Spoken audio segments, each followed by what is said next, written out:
സുമുഖൻ എന്നും സുരസൻ എന്നും 2 വിധത്തിലാണ് തുളസി. സുരസം എന്ന് പറയുന്നത് കൃഷ്ണ തുളസി എന്ന് പറയുന്ന വർഗ്ഗം, അത് രസപ്രധാനമാണ്.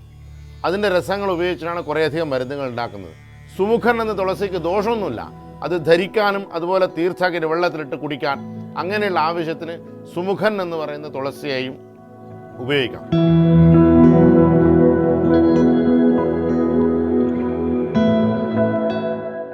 ശരീരത്തിൻ്റെ ടെമ്പറേച്ചർ 37.3 ഡിഗ്രി സെൻറ്റിഗ്രേഡ്.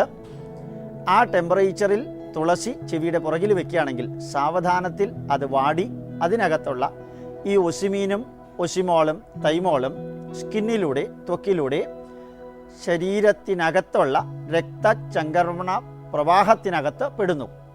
അത് രക്തത്തിലേക്ക് എത്തിയാൽ രക്തചംക്രമണത്തിൻ്റെ സ്പീഡ് കൂടുകയും രക്തത്തിലുള്ള അനവധി അപദ്രവ്യങ്ങൾ കിഡ്നി വഴിക്ക് ഫിൽട്ടർ ചെയ്ത് പോവുകയും ചെയ്യുന്നു.